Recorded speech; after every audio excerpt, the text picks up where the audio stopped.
안녕하세요. 사연에 빠지다의 DJ 민영입니다. 오늘도 두 가지 사연 준비되어 있으니 끝까지 함께 해주시고요. 구독과 좋아요 버튼도 눌러주세요. 그럼 오늘의 사연 함께 시작해 볼게요. 연애하고 결혼 같은 거 하느니 차라리 혼자 살다 총각 귀신 되겠습니다.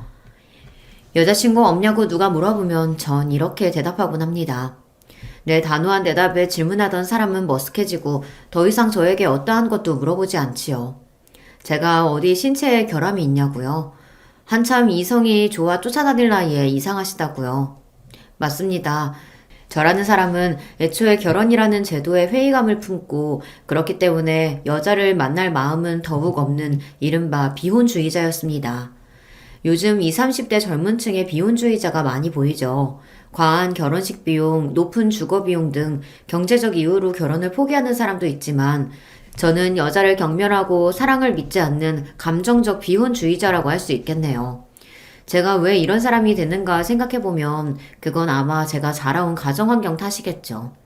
그래서 제가 들려드릴 이야기는 어쩌면 경악할 수도 있는 그런 놀랍고 슬픈 것일지도 모릅니다. 그래도 결코 평범하지 않은 제 이야기를 끝까지 놓치지 말고 들어주세요. 아직 제 직장이나 주변 사람들은 이런 저의 개인사를 하나도 모르세요. 그만큼 비밀스러운 이야기이기 때문에 저를 비롯한 사람들의 이름을 가명으로 쓰는 점 너른 양해 부탁드립니다. 그럼 이제부터 제가 살아온 이야기를 시작해 볼게요. 제가 기억할 수 있는 한 아주 어렸던 기억을 떠올려 보면 보이는 건 시골의 낡은 집, 거기서 곤충이나 잡고 놀며 매일 혼자 시간을 죽이는 무료한 시간들이었습니다. 세상에서 별로 무서워할 것 없는 제가 지금까지 죽어도 못하겠는 일은 바로 혼밥입니다. 할아버지가 일 나가시기 전에 저 먹으라고 개다리 소반에 차려놓으신 밥을 혼자 먹었던 때가 뼈에 사무치게 외롭고 싫었어요. 그래서 지금도 밥을 굶으면 굶었지 여간에서는 혼자서 잘 안 먹습니다. 혼자 먹는 밥은 저에게 외로웠던 유년기의 아픈 기억과 같으니까요. 이 집에는 할아버지와 외손자인 나 단 둘뿐. 왜 남들처럼 우리 집에는 엄마 아빠가 없는 것인지 궁금했습니다. 그런 질문에 할아버지는 이런 이야기를 들려주셨어요. 인연이? 너 어제는 누구랑 있다가 밤늦게 들어왔어? 이렇게 살 거면 결혼은 뭐하러 하고 자식은 어떻게 낳고 살았냐? 그렇게 해도 다른 남정 내가 좋으냐? 어? 미친놈이 또 엄한 사람 잡고 앉아있네. 나도 누가 이 모양 이 꼴로 살 줄 알았겠어? 이럴 줄 알았으면 너 같은 놈한테 내 청춘 안 맡겼지. 맨날 이렇게 사람 의심하고 숨 막히게 할 거면 그냥 지금이라도 갈라서. 아유, 확시 이걸 그냥 죽여 살려. 너 그걸 말이라고 해? 엄마라는 년이 이혼이 그렇게 쉽냐? 쉬워? 내가 태어나고 부모와 살았던 집은요, 맨날 부부끼리 잡아 죽일 듯이 싸워댄다며 동네에서 유명했대요. 부부싸움의 원인은 아버지 입장에서는 어머니의 불륜, 어머니 입장에서는 아버지의 을처증, 둘 중 누구 말이 맞는지는 모르겠다고 할아버지는 말씀하셨습니다. 분명한 것은 둘의 궁합은 애초에 원수였을, 결혼하지 말았어야 할 사람들이었다는 거죠. 그러더니 결국 내가 두 돌쯤 됐을 때 부모님은 이혼하고 말았어요. 어머니가 날 키우겠다며 데려왔지만 시골 외가댁으로 가서 저를 맡겼어요. 아휴, 지긋지긋한 인간. 나 그 인간이랑 헤어졌어요. 어떻게든 애 먹여 살릴 방도 찾아볼 테니까 그동안 엄마 아빠가 좀 키워주세요. 당시에 살아계신 외할머니에게 자기 자식은 던져두고 아기를 낳은 어느 신혼부부네 입주 산후 도우미를 한다며 대전으로 가버렸어요. 할아버지, 우리 엄마 아들은 어디 갔어요? 나 왜 안 보러 와요? 아휴, 불쌍한 우리 승우. 아무리 일하러 갔어도 그렇지. 가끔 집에 들러볼 순 있잖아. 명색이 지가 어민데 어린 자식 떼어놓고 어떻게 그렇게 매정하게 한 번을 안 오냐. 망할 지집에. 그 집 태어난 아기 보느라 휴가 받을 사정이 안 되나 보지. 엄마는 나중에 너 좋은 학교도 보내고 잘 키워보려고 돈 버는 거야. 기다리다 보면 언젠가 엄마가 너 데리러 올 거야. 어린 제 눈에도 할아버지의 말씀은 하나도 믿기지 않았습니다. 저보다 더 슬픈 표정으로 먼 데만 쳐다보며 깊은 한숨을 쉬셨으니까요. 왜 우리 엄마 아빠는 맨날 싸우셨던 걸까? 이혼하고도 왜 나만 혼자 남겨진 걸까? 늘 궁금했지만 그래도 언젠가 날 보러 오실 거라고, 언젠가 엄마랑 함께 살면 심심하지도 외롭지도 않을 거라고 기다렸습니다. 하지만 저는 더 외로워지고 말았어요. 외할머니가 돌아가시고 이제 정말 할아버지랑 둘만 남아버렸거든요. 할아버지가 가끔 제 끼니를 부탁하셔서 이웃 아주머니들이 한 번씩 절 보러 집에 오셨어요. 승우야, 할아버지는 밭일 나가시고 집에 안 계시니? 아이고, 또 어린 거 혼자 있구나. 밥은 먹었어? 할아버지가 오늘 장에 갔다가 해질녘쯤에 오신다고 했어요. 저는요, 밥 혼자 먹기 싫어요. 그래? 그럴 줄 알고 아줌마가 고구마랑 밤 삶아왔다. 이거 먹으면서 놀고 있으면 할아버지 금방 오시겠지. 아휴, 짜는 것 같으니. 아주머니들이 주시는 광주리를 들고 꾸벅 배꼽 인사를 드리는데 뒤돌아서서 가던 아주머니들끼리 하는 얘기를 듣고 말았어요. 승우 엄마는 왜 한 번도 집에 오지를 않는데? 진짜 일하러 간 거 맞아? 아들이 보고 싶지도 않은가? 자기 몰랐어? 승우 엄마 재혼했대잖아. 뭐 정식으로 결혼식 올린 것 같지는 않고 그냥 어떤 남자랑 같이 산다지 아마. 같이 사는 남자는 딸도 있다던데 자기 자식은 늙은 부모한테 팽개치고 남의 딸만 키우고 사네. 망할 옆였네. 엄마마, 그게 사실이요? 그럼 승우 아비가 허구한 날 애먼 사람 잡은 게 아니고 승우 엄마가 진짜 남자 문제가 있었던 게 맞았구만. 아이, 그러게 말이요. 그러니까 승우 할아버지도 어디다 하소연도 못하는 거지. 자기 딸 때문에. 아무리 사내가 좋아도 그렇지. 자식은 나 몰라라 하고 제가 한 게 그게 어디 사람이여. 짐승만도 못하지. 승우 쟤만 불쌍해서 어째. 에휴. 그때 알았습니다. 내 인생이 외로워진 것은 다 날 낳은 친모 때문이구나. 모두를 배신한 엄마로 인해 우리 가족이 뿔뿔이 흩어지고 할아버지랑 나만 둘이서 이렇게 힘들게 사는구나. 그런 친모 때문에 학교에 들어가기도 전에 어린 나이에 저는 분노라는 감정부터 배웠습니다. 이 세상에 여자란 한 개도 믿을 것이 아니구나. 절대로 여자랑 결혼해서 인생 망치는 일 따위 나는 하지 않을 거야. 엄마가 설령 돌아온다고 해도 우리 엄마로 받아들여주지 않을 거야. 어린 나이부터 그런 생각이나 하니 제가 올바르게 클 수 있었겠어요. 전 학교 가서 맨날 애들이랑 쌈박질하고 선생님이 하라는 숙제나 공부는 쳐다도 안 봤어요. 소위 학교에서 흔한 결손 가정의 문제야라는 낙인이 한번 찍히니까 두려울 것도 없고 마음은 더 삐뚤어져만 갔습니다.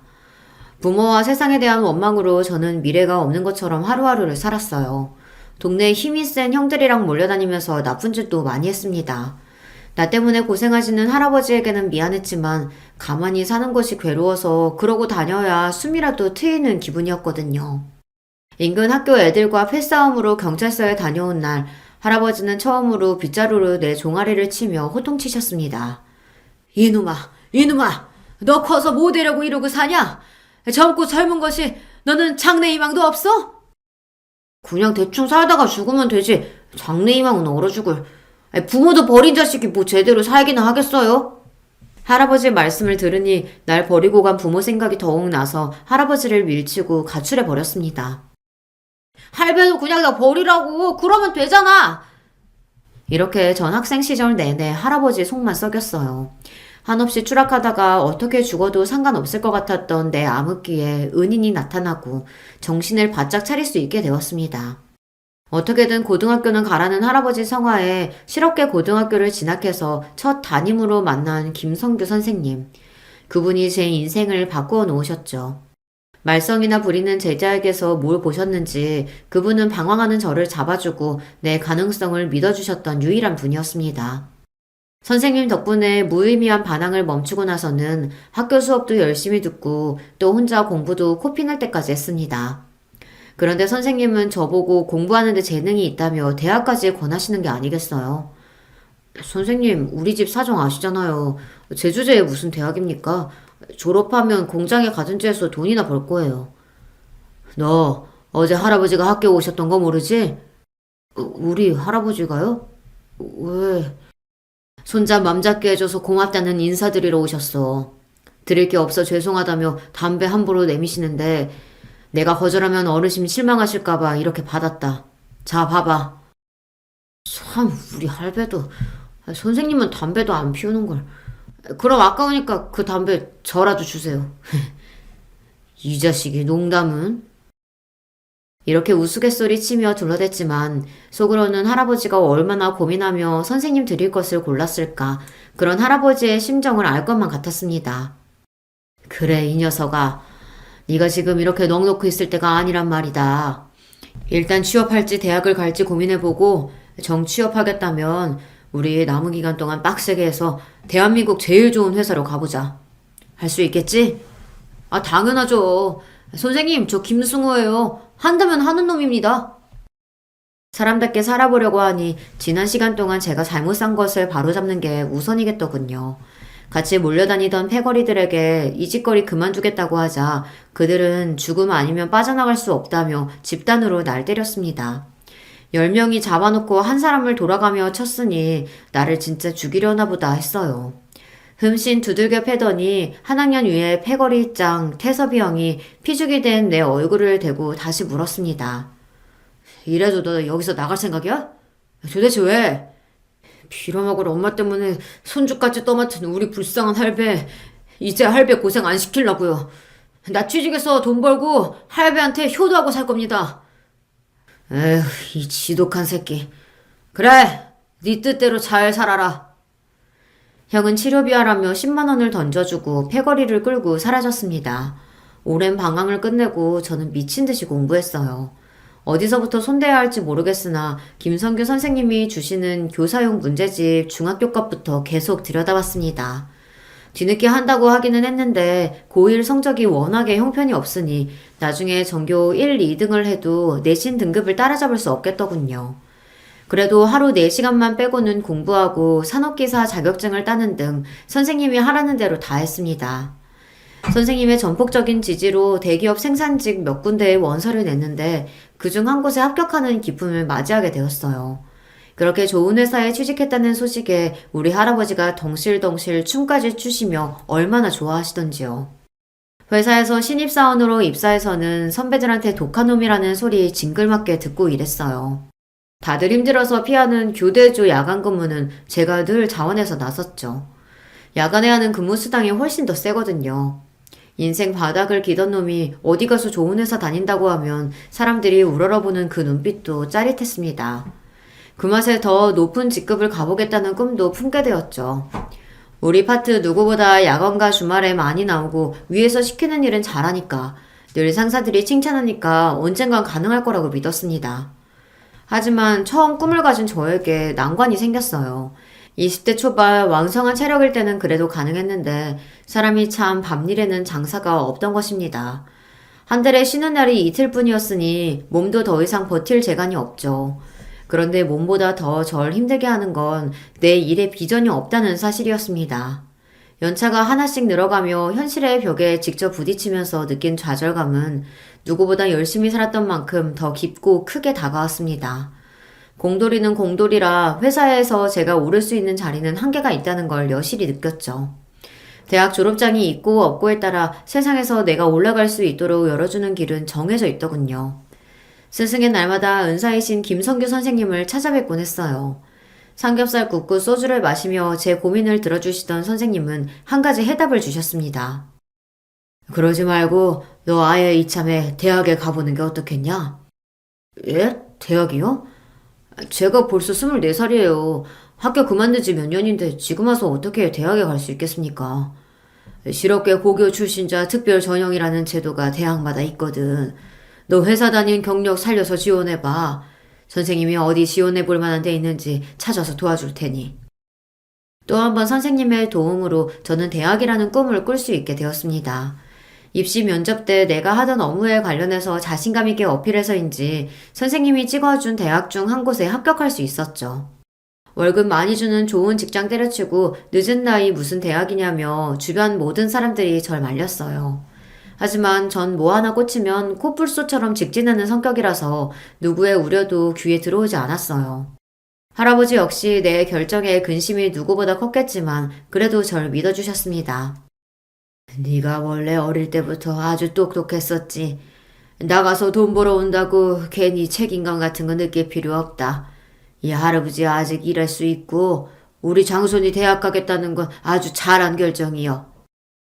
늦은 나이에 캠퍼스에 들어서서 감개무량했지만 저는 독하게 마음을 먹었습니다. 대학에 있는 시간 동안 내가 1년에 몇 천만 원 버는 것 이상으로 뽑아먹고 나와야 한다. 모든 학점을 A로 도배해서 과 수석을 놓치지 않았고 교수님들을 끝까지 늘고 물어주면서 궁금한 건 해결해야 직성이 풀리는 저를 과에서 모르는 사람이 없을 정도였습니다. 오로지 대학 수업 듣고 도서관에서 공부하고 수업이 없을 때는 아르바이트하며 치열하게 살았어요. 저 형은 친구도 없이 맨날 혼자 다니고 무슨 낙으로 사냐는 주변 시선이 있었지만 늘 지독한 외로움 속에 자랐던 저에게 혼자 대학 캠퍼스를 누비는 것은 아무것도 아니었죠. 다만 앞에서 얘기했다시피 전 혼밥이 너무 싫어서 수업 끝나고 동기들끼리 우르르 몰려가면 저도 괜히 끼어서 같이 밥을 먹었습니다. 하지만 나이는 많지 맨날 과 수석 차지하면서 살갑게 얘기도 안 나누는 형 오빠가 그들에게 편할 리 없겠죠. 동기들은 하나 둘 핑계를 대며 나와 같이 밥 먹기를 꺼리더니 결국 딱 한 명만 남더군요. 그 아이는 나보다 4살 어린 동기 현아였습니다. 현아는 늘 웃음을 머금고 있는 밝고 활달한 여자애인데요. 친한 동기들이 날 따돌리고 가는 걸 알면서도 자기만은 나랑 같이 밥을 먹어주었습니다. 별 대화도 없이 같이 마주보고 밥 먹고 일어서서 잘가 하는 인사로 헤어지는 날이 여러 날이었어요. 애초에 인간에 대해, 특히 여자에 대해 조금도 믿지 않는 저로서는 이 현아라는 친구가 궁금해지기 시작했죠. 너 내가 불쌍한 놈 같아서 계속 같이 밥 먹어주는 거냐? 하지만 현아는 난감하다는 표정만 지을 뿐 별다른 말이 없었습니다. 솔직히 말해봐. 우리과 애들이 날 어떻게 보는지 내가 모르는 것도 아니고 너도 나 불편하고 싫잖아. 근데 왜 나랑 밥 먹어주냐고. 나한테 뭐 원하는 거 있어? 오빠 혼자 밥 먹기 싫어하잖아요. 그게 마음에 걸려서. 그 때문이에요. 걔는 딱 봐도 곱게 자란 착하고 순수한 아이예요. 제 딴에는 솔직하게 한 대답인데 괜히 그 말에 내가 뜨끔해서 그녀를 상처 주고만 싶었습니다. 알량한 동정심이네. 온실속 화초처럼 자란 네가 나에 대해 뭘 알아? 좋은 부모 밑에서 세상 어려움 모르고 자란 사람에게 튀어나오는 일종의 열등감 같은 거였죠. 가시돋친 내 말에 상처받은 표정을 짓고 밥을 다 먹기도 전에 그 애는 식판을 가지고 일어났습니다. 인사도 없이 그렇게 나가는 현아를 보면서 속으로는 저 솔직히 불안했어요. 이제 나 같은 놈이랑 밥도 안 먹어주겠네. 나를 아예 모르는 사람처럼 무시하려나. 그런데 뜻밖에도 다음날 수업이 끝나자 현아는 어딜 가자고 저를 끌었습니다. 학교 뒤 야트막한 산 중턱 공원에 가더니 거기 테이블에 가방을 내려놓더군요. 야, 여기나 왜 데려온 거야? 합격 식당 가서 점심이나 먹자. 가만히 좀 있어 봐봐요. 성격은 급해가지고. 자, 다 됐어요. 이제 같이 먹어요. 가방에서 뭘 주섬주섬 꺼내더니 밥과 소세지 볶음이랑 김치볶음, 김 등 반찬들을 차려놓고 나한테 같이 먹자는 겁니다. 네가 직접 싸온 이 도시락을 같이 먹자고 날 데려온 거야? 왜? 나 같은 놈한테 너 왜 자꾸 잘해주는 거냐고. 소세지 반찬을 입에 넣고 우물거리던 현아는 나를 빤히 보며 얘기를 시작했어요. 그럼 나처럼 곱게 산 애가 오빠한테 잘해주면 무조건 동정심인 거예요? 이게 무슨 감정인지는 나도 처음 겪으니까 잘은 모르겠어요. 그런데 오빠같이 뻣뻣하고 무심한 사람이 자꾸 우리한테 끼어서 밥 먹는 걸 보니까 그 마음이 완전히 이해되더라고요. 나도 혼자 밥 먹는 게 죽기보다 싫은 애라서 그런가 봐요. 그저 혼밥하기 싫은 사람들끼리 같이 밥 먹으면 좋잖아요. 맨날 둘이서 학식 먹으니까 과에 이상한 소문 돌아요. 그래서 앞으로는 식당 밖에서 이렇게 먹자고요. 난 현아의 말에 얌전히 맞은편에 앉아 현아가 싸온 도시락을 먹기 시작했습니다. 너 생각보다 반찬 잘 만든다. 다 엄마가 만들어준 거지? 뭐래. 나도 어릴 때 혼자 많이 차려 먹었어요. 내가 할 줄 아는 반찬, 내가 잘 먹는 반찬은 딱 요 정도예요. 어떻게 먹을만 해요? 먹을만 하냐고? 엄청 맛있어서 네가 만든 게 믿겨지지 않을 정도다 야. 다음날부터 나와 현아는 번갈아 가며 도시락을 싸와서 함께 먹고 또 어떤 날은 식당에 가서 먹기도 하고 대학생활 내내 현아는 내 밥 친구였습니다. 그리고 학교 시험 앞두고는 내가 현아를 억지로 공부시키고 가르치면서 우리는 가깝게 지냈어요. 형, 현아랑 사귀는 거 맞죠? 내가 물어보니까 현아는 대답 피하던데.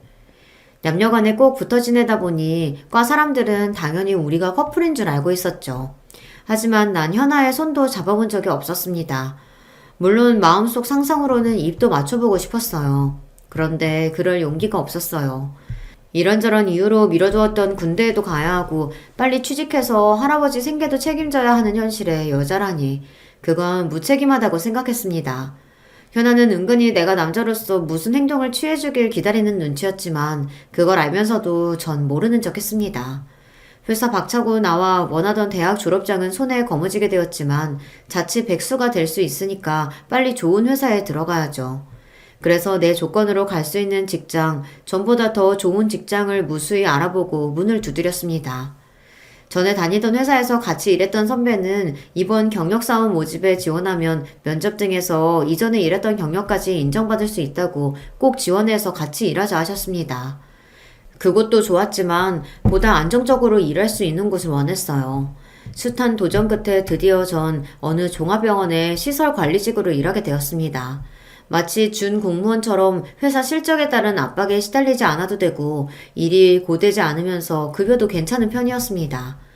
무엇보다 잔업이 많지 않은 주간 근무라는 것도 더 좋았습니다. 내가 그리던 직장까지 잡았지만 난 여전히 현아에게 미래를 약속할 수 없었어요. 이미 20대 후반에 들어선 저에게 입영 영장이 나와버렸거든요. 더 이상 나라의 부름을 연기할 사유도 없었기에 곧바로 입대해야 했습니다. 전 거의 평생을 버림받고 여자에 대한 불신으로 살아온 놈입니다. 아니길 바라지만 군대에 있는 동안 현아가 다른 마음 먹는다고 해도 어쩔 수 없다는 생각으로 그녀에 대한 기대는 애초에 접었습니다. 미리 포기해놓지 않으면 나중에 그녀가 떠났다는 걸 알았을 때 버틸 수 없었기 때문이죠. 그런데 이게 무슨 기적과 같은 일입니까? 제대하는 날 부대 앞에서 날 기다려준 현아를 보자마자 나도 모르게 달려가 뼈가 으스러지도록 그녀를 껴안았습니다. 이렇게 좋은 여자를 지금 놓치면 난 더 이상 어떠한 사랑도 못할 것만 같았어요. 더 이상 어떤 망설임도 없이 현아를 내 여자로 만들고 세상 누구보다 행복하게 만들 것을 다짐했습니다. 우리 바로 결혼하자. 그냥 연애가 아니라 전 하루라도 빨리 그녀와 결혼하고 싶은 마음이었습니다. 그녀와 함께 살 집을 마련하기 위해 월급을 모으며 10원도 허투루 안 쓰고 재테크도 열심히 했습니다. 그런데 결혼하겠다던 제가 정작 놓친 중요한 것이 있었어요. 오빠, 여기야. 주말 데이트 약속 장소에 가보니 여자친구가 미리 나와 있었습니다. 그런데 그녀 옆에 한 중년 남성이 앉아 있었고 그분은 저를 보고 손을 흔드는 게 아닙니까? 인사드려. 내가 세상에서 제일 믿고 울지 않은 우리 아빠. 갑작스러운 예비 장인어른의 등장으로 속으로는 놀랐지만 정중하게 인사부터 드렸어요. 아, 제가 인사가 늦었습니다. 저 현아 남자친구 김승호입니다. 예쁘게 봐주십시오. 나의 머리부터 발끝까지 찬찬히 보시던 현아 아버님의 첫인상이 어쩐지 저에게 좋았습니다. 자기 딸의 남자친구면 이것저것 궁금한 것들이 많으셨겠죠. 이를테면 양가 부모님 뭐 하시는지, 직업은 뭔지, 쌓아놓은 경제력은 어떤지 등 현실적인 질문들 말이죠. 하지만 그런 질문은 하나 없이 아버님은 대뜸 이것부터 물어보셨습니다. 자네 혹시 낚시 좋아하는가? 네, 좋아합니다. 바빠서 지금은 잘 못 다니지만 할아버지 따라서 어릴 때부터 민물 낚시 자주 해봤고요. 그래? 내 대답이 썩 마음에 드셨는지 현아의 아버님은 한바웃음을 지으며 고개를 끄덕이셨습니다. 옆에 있던 현아는 눈을 찡긋거리며 말했어요. 아빠, 그거 아세요? 요즘 아내들이 제일 싫어하는 남편의 취미 1위가 낚시래요, 낚시. 그런데 아빠에다가 결혼할 남자까지 모두 낚시를 좋아하다니 맙소사 내 팔자야. 현아의 우스갯소리에 한층 분위기는 부드러워졌고 저 역시 잔뜩 긴장했던 마음이 조금씩 풀어졌습니다. 식사하고 즐겁게 대화를 가진 자리를 마치고 나오면서 현아의 아버님은 저에게 자기가 아는 좋은 낚시터에 다음번에 같이 가자고 말씀하셨어요. 그리고 저희들끼리 조금 더 놀다가 오라며 용돈까지 제게 주셨는데요. 한사코 거절하는 저에게 이렇게 말씀하셨습니다. 아빠가 자식들 용돈 주는 건 그냥 고맙습니다 하고 받는 거야. 자식들 먹고 쓰는 돈 벌려고 부모가 열심히 돈 버는 거 아닌가? 자, 그럼 나는 이만 가네. 아버님의 뒷모습을 보며 전 알 수 없는 뭉클함을 느꼈습니다. 전 한 번도 그렇게 좋은 부모를 가져보지 못했으니까요. 예비 장인어른에게서 아버지라는 존재를 처음으로 어렴풋이 느낄 수 있었고 그 울타리가 얼마나 넓고 따뜻한 것인지 알 수 있었습니다. 오빠 지금 우는 거야? 설마 내가 갑자기 우리 아빠 데리고 와서 많이 놀란 거구나. 미안해. 눈시울이 붉어진 나를 보고 미안해하는 여자친구가 참 예뻐 보였습니다. 그 고마운 여자친구의 얼굴을 품에 묻고 그랬습니다. 아니야, 지금 이 순간이 너무 감사하고 행복해서 나도 모르게 울컥했나 봐.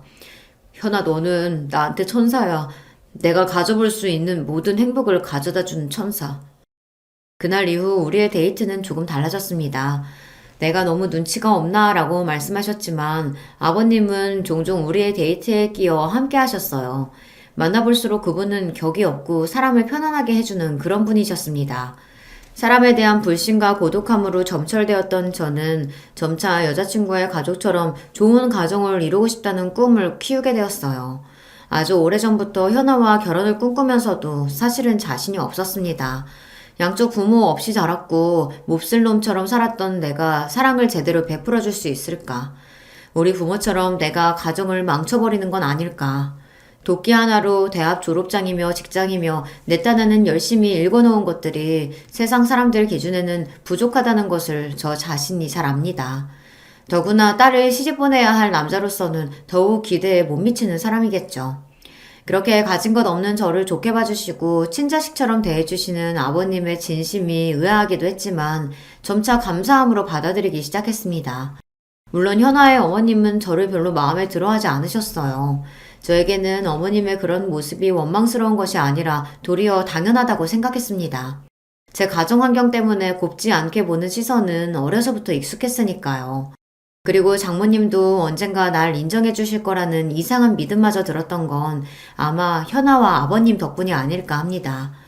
우리 할아버지에게 현아를 결혼할 여자라고 인사시켜 드렸을 때 그 무뚝뚝하신 영감이 나를 대할 때와는 영 딴판으로 대하셨습니다.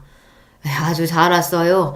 승호가 불쌍하고 가여운 아이지만 그래도 자기 사람은 끔찍히 챙기는 녀석이지. 오죽하면 할아버지 책임지겠다고 20되기도 전에 일해서 돈 벌어 왔겠어? 상처 많은 아이니까 아가씨가 잘 보듬어 줘요. 이놈 앞으로 잘 부탁합니다. 한참 어린 여자친구에게 존댓말까지 써가며 공손하게 말씀하시는 할아버지에게 우리는 적잖이 놀랐습니다. 네, 아무 걱정하지 마시고 승우 오빠는 저만 믿고 맡겨주세요. 그런데 할아버지, 여기 이렇게 파스 다 붙이면 피부암 걸리셔서 안 돼요. 마치 어린 시절 만났던 할아버지를 세월이 흘러 다시 만난 것처럼 친근한 모습으로 현아는 우리 할아버지를 대해주었습니다. 자기 손으로 할아버지 파스를 새로 붙여주면서 소근소근 내 흉도 보던걸요. 이렇게 상황이 흘러가니 현아와의 결혼은 꿈이 아니라 곧 다가올 현실이 되었습니다. 양가에서 우리를 축복해 주시니 곧 있을 상견례도 형식적인 인사다 그렇게만 생각했죠. 이제부터 제가 감히 예상치 못한 엄청난 일들이 몰려올 거란 걸 그땐 까맣게 몰랐으니까요. 상견례 장소는 할아버지 사시는 동네에 있는 식당이었습니다. 예비 장인어른께서 연로하신 우리 할아버지를 배려해 주신 덕분이었죠. 할아버지를 모시고 같이 식당 복도를 통해 예약한 방으로 걸어가고 있을 때 저 멀리 예비 장인어른의 목소리가 들렸습니다. 아니 이 동네는? 그러니까 승호 할아버님이 이 동네에 사신단 말이지? 기묘하구만. 이윽고 문을 열고 들어오는 할아버지와 장인어른을 쳐다보는데 이미 두 분은 서로 눈을 맞추고 있는 상태셨습니다. 아니, 두 분은 단순히 눈을 맞춘 것이 아니라 서로 빤히 보며 믿기질 않는 표정을 지으셨어요. 자네는 어떻게 자네가 이 자리에 있는가? 할아버지 못지않게 예비 장인도 할아버지께 뭐라 말씀도 못하시고 진땀만 흘려댔습니다. 그렇게 당황하시는 할아버지나 예비 장인어른의 모습은 본 적이 없어요. 아버님, 그러니까 지금 제왕이가... 장인어른이 무슨 말을 하려고 하던 그때 할아버지는 다리에 힘이 풀려 쓰러지고 마셨어요. 그 자리에 있던 모두 놀라 무엇을 어찌할 바를 몰랐습니다. 할아버지가 어떻게 되실까봐 무서운 나머지 불이 나게 쓰러진 할아버지를 업고 병원으로 갔죠. 혹시 할아버지에게 큰 병이 생긴 건 아닌지 걱정하며 병원 의사에게 상태를 물어보니 일단 지금 상태 같아서는 혈압과 당뇨로 인한 일시적 쇼크 같아 보이니 안심하세요. 그래도 워낙 곤형이시니까 몇 가지 검사차 입원실로 옮겨 환자분 지켜봅시다. 안도의 숨을 쉬고 누워 계신 할아버지를 보고 있었습니다. 어느새 이렇게 나이를 잡수시고 건강이 나빠지셨는지를 걱정하던 그때 할아버지는 눈을 깜짝 뜨셨어요. 할아버지, 이제 정신이 드세요? 분명 의식을 차리셨고 눈동자를 여기저기 살피는 모습이 괜찮아 보이시긴 하는데 제 질문에 할아버지는 아무 대답이 없으셨습니다. 그러고 한참 뒤에 할아버지 입에서 뜻밖의 질문이 나왔어요. 너 이 결혼 반드시 해야 하겠냐? 아니, 갑자기 무슨 말씀이세요? 할아버지께서도 우리 현아 이뻐하셨잖아요. 갑자기 왜 그러시는 거예요? 이 일을 어쩌면 좋으냐? 라며 할아버지는 가슴을 치면서 눈물만 흘리셨습니다. 할아버지 참 이상하다 싶은 그때 제 전화가 울렸습니다. 현아야, 장인어른 장모님 모시고 집에 잘 들어갔어? 미안하다. 우리 할아버지 때문에 상견례 망치고. 그런데 너는 왜 우는 거야? 수화기 너머로 분명 현아가 울고 있는 소리가 들렸습니다. 오빠, 갑자기 우리 아빠가 이 결혼 없던 일로 하라고 무섭게 돌변하셔서 말씀하셔. 엄마도 이 기회에 잘 됐다며 아빠 거들고 갑자기 부모님 모두 우리 결혼 반대하겠다는데 이를 어쩌면 좋아? 할아버지는 이유도 없이 갑자기 쓰러지시고는 내 결혼을 안타까워하시질 않나. 상견례에서 서로 뭘 한 것도 없는데 갑자기 태도를 바꾸신 장인어른이나 저로서는 정말 이해할 수 없는 일이었습니다. 순탄하게 흘러오던 결혼은 이제 양가의 반대에 부딪히고 말았습니다. 그렇게 날 따뜻하게 대해주시던 장인어른은 이제 절 보려고도 하지 않고 제 전화도 받질 않으셨어요. 현아 부모님을 만나지도 못하니 설득하기도 어려웠는데요. 우리 할아버지까지 역시 이 결혼은 무르는 게 맞다는 말씀만 하십니다. 그 가운데 현아와 나 둘이서만 고군분투하던 어느 날 장인어른이 병원에 있는 나를 찾아오셨습니다. 여기 내 딸 왔지? 자네가 내 딸 숨겨두고 있는 거 맞는가? 네, 무슨 말씀이십니까? 할아버지 계신 병원에 현아를 숨겨두다뇨. 우리 현아가 갑자기 사라졌어. 집에 가출하겠다는 쪽지 하나 남기고 말이야. 정말로 자네가 함께 벌인 짓이 아니란 말이야?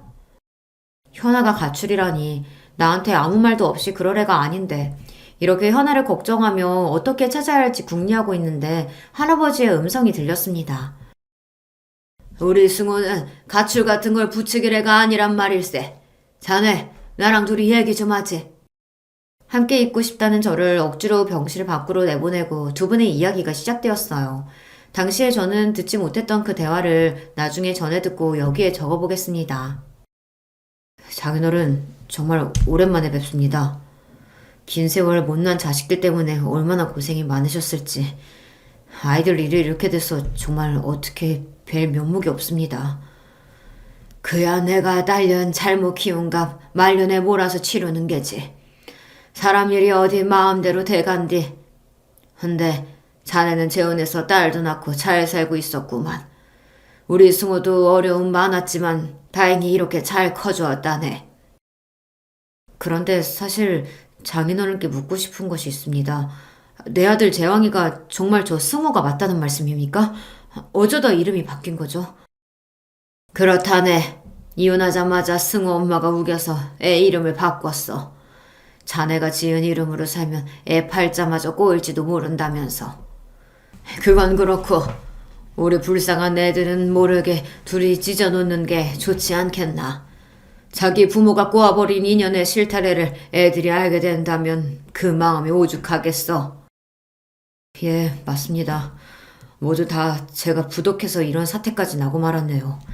이 넓은 세상에 이복남매인 저 둘이 만나게 될 줄 누가 알았겠습니까?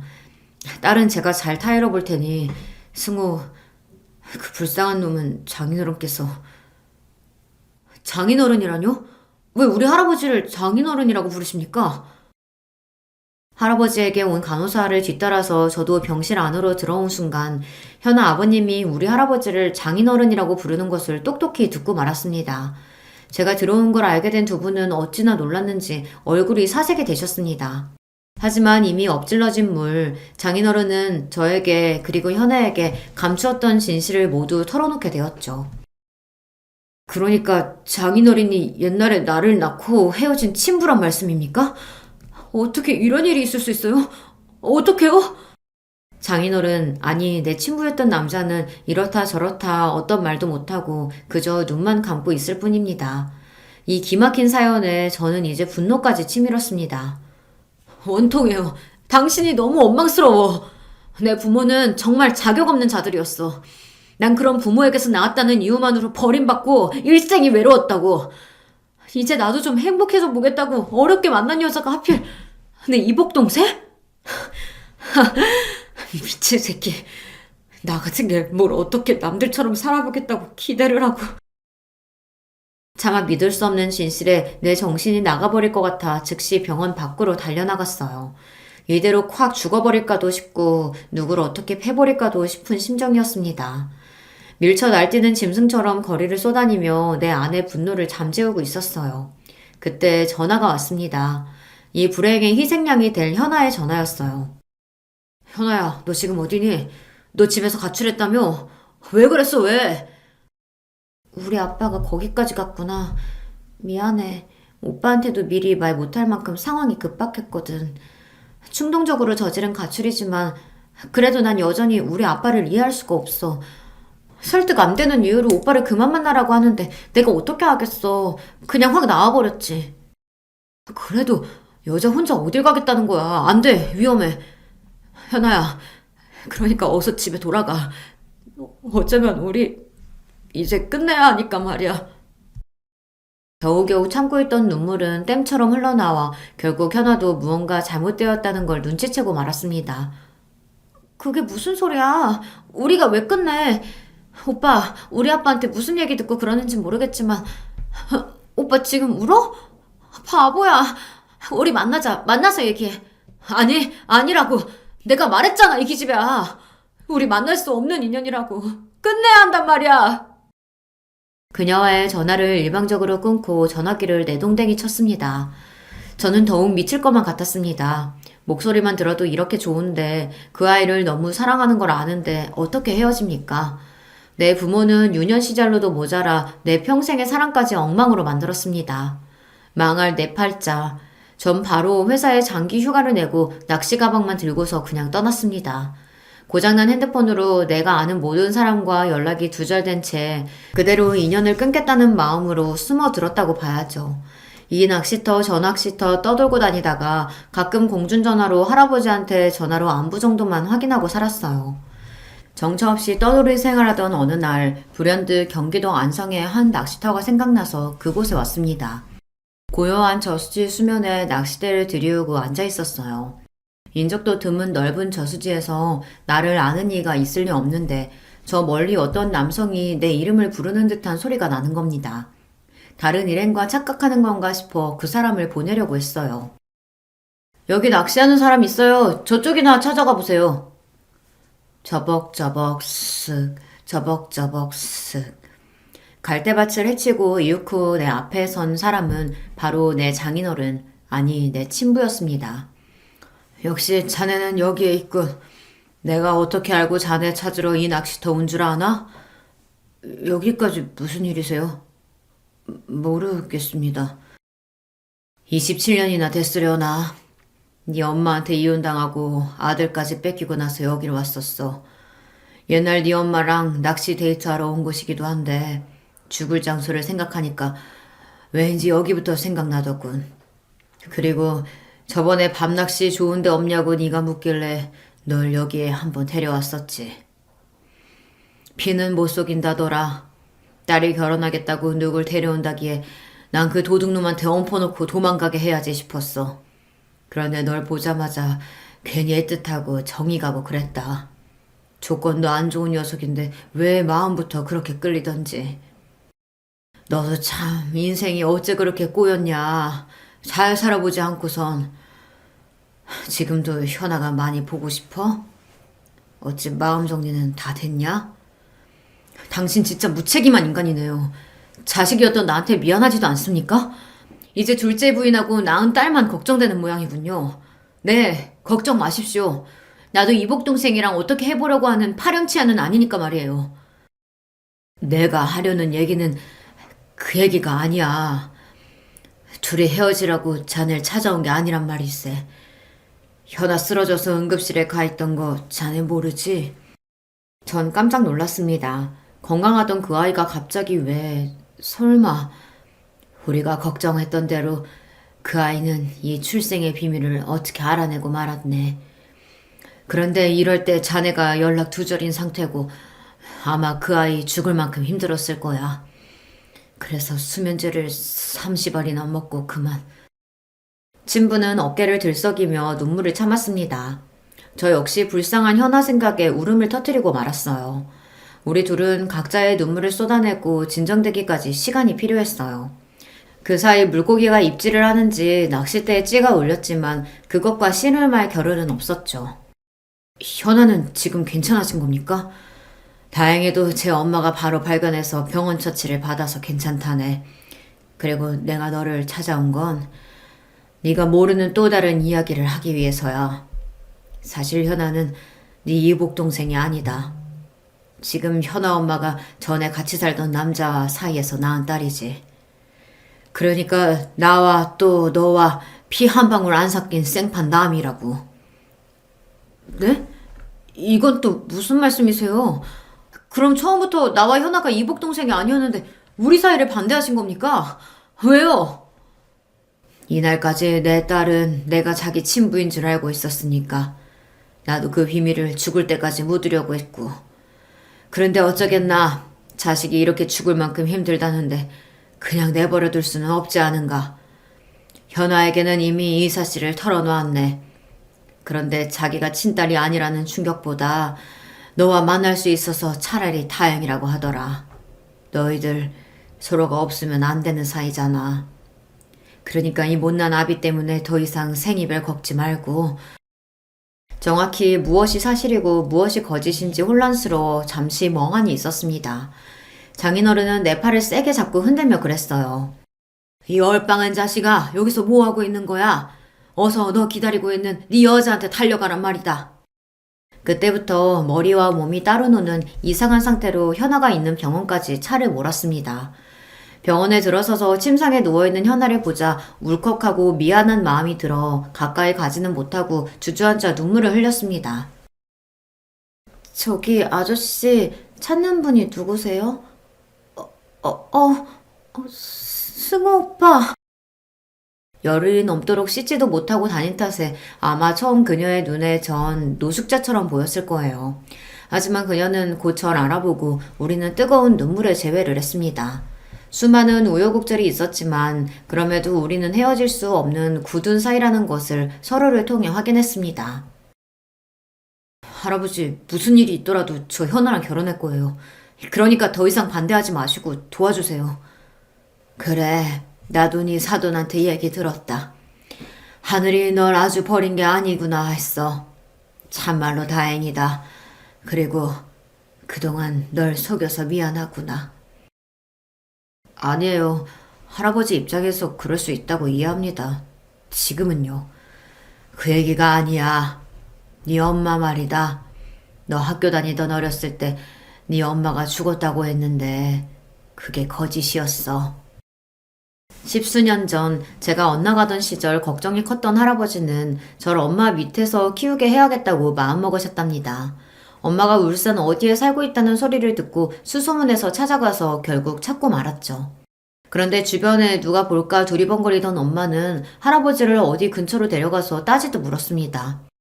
아빠가 여기를 어떻게 알고 왔어요? 나 왜 찾아온 거예요? 뭐 돈 필요해? 이거사, 몇 년 만에 만나보는 아비한테 보자마자 그게 할 소리냐? 집에 찾아오기 힘들면 가끔 전화나 한 통 넣으면 되지. 승호가 보고 싶지도 않아. 하지만 하나뿐인 네 자식이 엄마 사랑 못 받고 괴로워서 사고만 치는데 네가 와서 잡아줘야 할 거 아니야. 네가 어떻게든 해봐야지 어민데. 그놈 그러는 거 다 제 아비피 물려받아서 그런 거야. 그 새끼랑 낳은 아들 하나 때문에 잘 사는 지금 내 인생 포기할 마음 조금도 없어. 그러니까 아빠는 지금처럼 승우 키우고 나랑은 모르는 사람처럼 살자고요. 아무리 설득했지만 소용이 없었다. 그래서 집에 돌아와서 승호 너한테 그랬다. 네 엄마는 죽어버렸다고. 그래야 네가 엄마 안 기다리지. 기약 없는 그리움보다 더한 벌이 세상에 어디 있겠니? 젊은 놈 앞으로 기 펴고 제대로 살려면 차라리 제 엄마 죽었다고 하는 편이 낫지. 엄마라는 사람이 참... 내 엄마가 저 정도 쓰레기라는 이야기를 들으니 기가 막혔습니다. 이제 와서 내가 이런 이야기를 하는 건 네 장인어른 될 뿐 미워하지 말라는 거요. 이제 한 가족으로 살 사이인데 괜한 미움이나 오해 품으면 안 되지. 너희 아버지는 그럴 의무도 없는데 나중에 너 필요할 때 쓰라고 5천만 원 엄마한테 줬어. 대출까지 받아서 힘들게 마련했다고 들었는데 그걸 네 엄마가 들고 간 거지. 그 사람 늘 아들인 너 생각하고 직접 못 키워준 걸 미안하게 생각하고 있을 거다. 그러니까 장인어른 아빠처럼 믿고 따르며 잘 살아라. 그럼 내 엄마는 지금 살아있다는 건가요? 아니야. 네 엄마는 결국 몇 년 전에 세상을 떠났다. 어느 날 갑작스러운 사고로 사망한 엄마의 장례는 같이 살던 울산 가족들이 치렀다는 그 소식조차 나중에 한참 지나고서야 들었다고 합니다. 딸 장례식도 모르고 지나가서 할아버지 혼자 몹시 애통해 하셨다는데 저는 그런 엄마가 보고 싶지도 않고 안타깝지도 않았습니다. 집채만한 파도와 바람이 몰아치는 바다도 하루아침에 잠잠해지듯이 내 인생은 그 후 모든 것이 안정을 찾게 되었습니다. 아무 문제 없이 현아와 결혼식을 올리고 신혼부부로 사이좋게 살며 넉 달 전 현아가 임신한 경사까지 생겼죠. 이렇게 저는 더할 나위 없이 행복한 하루하루를 보내고 있습니다. 다만 요사이 우리 부부에게 고민 한 가지가 있어 여기 계신 분들께 여쭤보고 싶으네요. 솔직한 성격의 아내는 자기 엄마만 아니면 모든 관계를 터놓고 편하게 지내고 싶은데 아직 아무것도 모르는 엄마가 걱정이라고요. 자신의 말실수로 나중에 장모님만 빼고 우리끼리 모든 비밀을 공유한 것을 알게 되면 그 상처와 배신감이 더 크지 않겠냐는 것입니다. 저 역시 장모님에게 이 모든 사실을 알려야 좋을지 선뜻 답이 안 섭니다. 물론 아버님과 할아버지는 장모님이 모르시는 게 좋겠다는 입장이시지만 말입니다. 아내가 장인어른이 자기 친부가 아니라는 사실을 안다는 것과 저와 장인어른의 관계를 장모님에게 끝까지 비밀로 해야 할까요? 여러분의 생각이 궁금합니다. 이렇게 길었던 저의 이야기를 모두 털어놓으니 어쩐지 속이 후련한 기분입니다. 또 제 사연을 들어주신 여러분에게 고맙습니다. 저는 지금처럼 아내랑 새로 태어날 아이와 함께 행복한 가정을 위해 열심히 살아보겠습니다. 그럼 함께 해주신 구독자 여러분, 안녕히 계세요. 안녕하세요. 저는 30대 여성입니다. 제가 겪었던 일 중 가장 황당했던 일을 한번 이야기 나눠보고 싶어서 사연을 보내봅니다. 저는 지금 싱글로 회사에 다니고 있습니다. 엄청난 대기업에 다닌다거나 그렇지는 않고요. 자그마한 중소회사에 다니고 있죠. 나름대로 직급도 과장까지 달았고 회사는 작지만 탄탄합니다. 직원은 30명 정도가 되는데 재정 문제도 없고 분야가 확실해서 든든한 회사예요. 물론 작은 회사이니만큼 연봉이 높지는 않습니다. 원래 제가 이 나이까지 미혼으로 남아있을 생각은 아니었어요. 물론 지금 30대까지 처녀인 게 흠이 되는 세상은 아니지만 저 개인적으로는 일찍 결혼해서 아기도 한 두셋 낳고 빨리 키운 후에 남편과 둘의 즐거운 노후를 누리자, 이런 게 인생 계획이었거든요. 자식들 잘 기르고 싶은 목표도 있었고요. 그래서 대학 졸업 후에 가능한 빨리 결혼을 하려고 했습니다. 거의 취업과 동시에 결혼하려고 작정하고 예비신랑하고 약혼까지 했었죠. 약혼이라고 해서 뭐 거창하게 약혼식 같은 걸 했던 건 아니고요. 예비신랑이 저한테 먼저 반지 하나를 주고 우리 꼭 결혼하자, 이런 식으로 약속했었거든요. 예비신랑 이야기를 먼저 해드려야겠네요. 저 대학 시절에 만난 사람이었는데 대학 동기였습니다.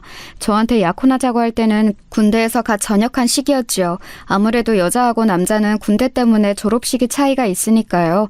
참 성실하고 착하고 숫기 없는 사람이었습니다. 적어도 제가 당하기 전까지는 저 자신을 그렇게 생각하고 참 사랑하던 남자였어요. 처음 대학에 입학했을 때 동기끼리 MT도 가고 하잖아요. 그때 먼저 친구로 친해졌습니다. 당시 저하고 남자친구, 그러니까 예비신랑은 같은 과여서 먼저 친해졌고요. 서로 썸을 타면서 같은 동아리에 들었는데 거기에서 만난 같은 학번 친구가 있었습니다. 그런데 그 친구가 의대였어요. 아주 예쁘기도 하고 의대라서 뭔가 같은 학교 내에서도 넘사벽이라는 이미지가 있었죠. 아무래도 의대하고 다른 과는 같은 학교라고 해서 입결이 비슷한 수준이라고 할 수가 없잖아요. 공부하는 수준 차이가 엄청나게 났으니까요. 그래서 셋이 같이 다니면서 친해졌는데 남자친구는 항상 제 친구가 너무 부담스럽다고 제 옆에 숨투시 해서 다녔어요. 제 친구는 의대에 다니는 것도 그렇고 얼굴도 수수하니 예쁘장한 편이었거든요. 집안은 뭐 그렇게 잘 사는 편은 아니라는데 그래서 좀 힘들어하기는 했어요. 의대에는 잘 사는 학생들도 많고 애초에 부모님도 의사인 경우가 많아서 그 친구가 아무래도 힘든 모양이더라고요. 그래서 동아리 나와서 타과생들과 어울리면서 위로를 좀 받는 것 같았어요. 저는 그 친구가 안쓰러워서 잘해주려고 노력을 참 많이 했었죠. 의대라서 공부량은 타과 대비 넘사벽이었고 집안은 따라주지 않아서 학비를 벌기 위해 알바도 따로 해야 했고 그 친구도 참 많이 고생을 하고 있었거든요. 그런데 그런 상황에 남자친구는 제 옆에 숨어서 그 친구가 부담스럽다며 피하고 있으니 좀 답답하게 느껴졌었죠. 그 당시에는 그저 썸 타는 관계였던 남자친구하고 정식으로 사귀게 되고 난 이후에도 언제나 그랬어요. 처음보다는 좀 나아지기는 했지만 의대 친구는 저희랑 있는 걸 무척 좋아했는데 남자친구는 어색하고 대면대면해서 싫다고 자꾸만 자리를 피했죠. 의대 친구는 눈치가 빨라서 미리 다 알더라고요. 그래도 제가 너무 어색해하지 말라고 나랑 놀면 되지 않냐고 의대 친구를 달래서 같이 지냈거든요. 어차피 셋이 같은 동아리이기도 했고 그 동아리에 같은 학번이 저희밖에 없기도 했으니까요. 그리고 남편이 남들보다 조금 늦은 시기에 군대에 갔고 저는 의대 친구하고 더 붙어 다니면서 많이 친해졌어요. 원래도 친했지만 그 시기에는 진짜 베프처럼 지냈었죠. 그 친구는 그래도 의과대에도 친구가 많이 생긴 것 같았지만 제가 더 편하고 좋다면서 저하고 거의 다녔어요. 솔직히 저는 좋으면서도 싫은 면이 있긴 했었어요. 그 친구가 소박하고 얌전하게 생겼는데 그런데도 되게 예쁘장한 느낌이 있었거든요. 저도 나름 예쁘게 생겼다고 생각했지만 의대 갈 만큼 공부도 잘하는 얘가 그렇게 예쁘니까 솔직히 그 친구는 기다리면 의사 될 거고 100% 지내면 절대 나쁠 일도 없는 거라 좋긴 했는데 너무 스펙이 좋아서 곁에 같이 다니는 제가 좀 주눅들 때가 많았어요. 겉으로 보면 비슷비슷하게 예쁜데 까놓고 보면 의대하고 문과대였으니 그리고 그 친구도 그걸 알아서 좀 무줄될 때가 있기도 했었죠. 사실 의대 애들이 건방진 경우 엄청 많거든요. 다른 과 학생들은 같은 학교로도 안 치는 경우가 많았고 진짜 동무는 자기네 과만 진짜라고 생각하는 애들도 많았고요. 그 친구는 그 정도는 아니었는데 같이 다니다 보면 저하고 같은 수준으로는 전혀 생각하지 않는 그런 느낌이 참 많이 들기도 했어요.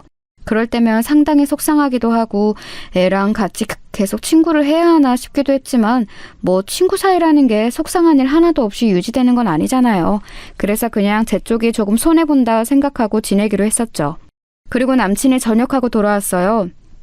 그때 제가 졸업반이었고 졸업식 직후에 남친이 반지를 주면서 자기 대학 졸업하고 나면 바로 결혼하자고 하더라고요. 일종의 약혼이었죠. 저도 이 남자친구하고 결혼하고 싶다고 늘 생각해왔기 때문에 기쁘게 받아들였어요. 제가 졸업하면서 바로 칼취업을 했기 때문에 남자친구는 제가 다른 남자를 사귈까봐 불안했다고 하더라고요. 조금 더 능력 있고 잘난 남자들이 주변에 있을 게 뻔하니까요. 뭐 그렇게 큰 대기업도 아니고 중소기업에 취직했는데도 좀 불안해하더라고요. 그래서 제가 저를 믿어라, 난 너를 떠나지 않는다 하면서 안심시켜줬어요. 그러고 나서 2년 뒤 남자친구가 졸업했죠. 그 사이에 먼저 돈을 벌고 있던 제가 남자친구한테 용돈도 보조해주고 교재 사는 비용도 보태주고 그랬어요. 데이트 비용도 당연히 제가 다 냈고요.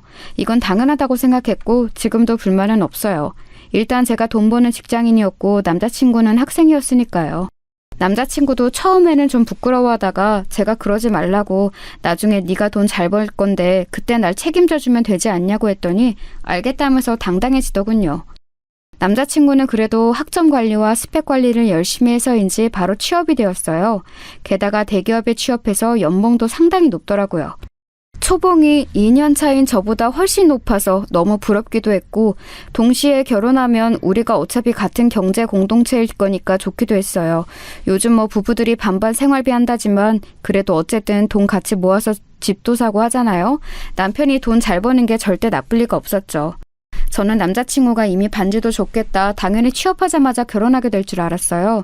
그런데 취업 축하 겸 같이 신나게 놀기도 하면서 시간이 조금씩 흐르는데도 결혼 이야기를 조금 더 꺼내지 않더라고요. 그래서 제가 그 친구 취업하고 나서 6개월쯤 지났을 때 조심스럽게 이야기를 꺼내보았었죠. 자기, 우리 이제 결혼 준비해야 하지 않을까? 결혼? 나 아직 준비가 안 되었는데. 준비가 뭐가 필요해? 취업 막 해서 모은 돈도 없고 지금 직장 적응하는 것만도 힘들어. 알잖아. 남자친구는 귀찮다는 듯이 말했어요. 저는 그 내용은 그럴 법하다고 생각했지만 남자친구가 말하던 그 귀찮은 듯한 태도가 너무 충격이었죠. 여태까지 남친이 그런 식으로 저한테 말한 적이 없었거든요. 워낙 순하고 착한 사람이었기 때문에요. 저는 그날 그냥 알았다고 하자 그날 밤 소가리를 좀 했었죠. 혹시 대기업에 취업해서 마음이 바뀐 건가, 그동안 뒷바라지 해왔던 나는 별로가 된 건가 싶었어요. 대기업에 들어갔으니 거기는 얼마나 예쁘고 상냥한 여직원이 많겠나 싶기도 했고요. 그날 밤 계속 잠도 못 자고 있다가 속상한 마음에 베프였던 의대 친구한테 전화를 했어요. 의대는 6년 과장이라 당시 친구는 졸업 관련으로 정말 정신없이 바쁠 때였죠. 하지만 그런데도 그 친구는 저한테 전화를 받아서 제 징징거림을 모두 들어줬어요. 친구는 침착하라고, 남친이 지금 직장 처음 들어가서 너무 힘들어서 그런 걸 거라고 충고를 해주었죠. 원래 직장 처음에 들어가면 적응하기 힘든 거 너도 겪어봐서 알지 않냐는 말에 정신이 조금 들기는 했어요.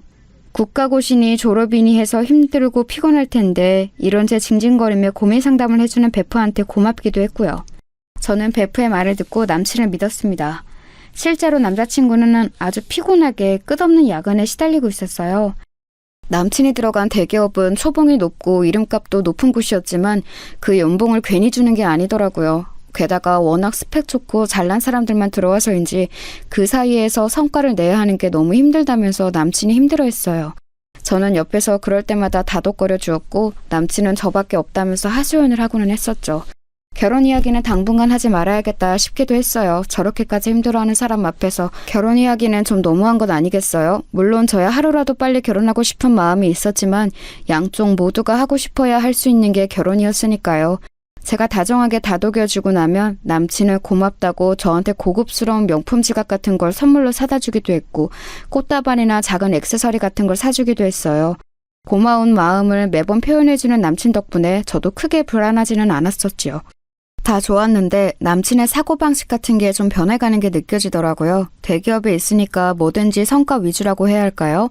눈에 보이는 뭔가를 이뤄내지 않으면 회사에서 닥달을 당하니까 그런 회사 생활이 몇 년째 길어지면서 사람이 바뀌더군요. 저는 작은 회사에 다녀서 돈은 많이 못 받아도 그런 건 없었거든요. 동료 직원은 어떨 때는 친구 같기도 했고 사람들도 뭐 불만은 있지만 인간적으로 친밀하고 그런 사이였어요. 저희 회사가 조금 더 그런 면이 있기도 했고요. 그런데 남자친구는 회사 동료하고 그런 게 어딨냐면서 인사 시즌 되어보면 전부 다 경쟁자라고 화를 내고는 했어요. 그럴 때면 대학 시절 그 다정하고 착하던 남친이 맞나 싶은 생각이 들어서 의아해지고는 했었는데요. 하지만 저한테는 항상 잘했으니까 뭐라고 할 마음은 안 생기더라고요.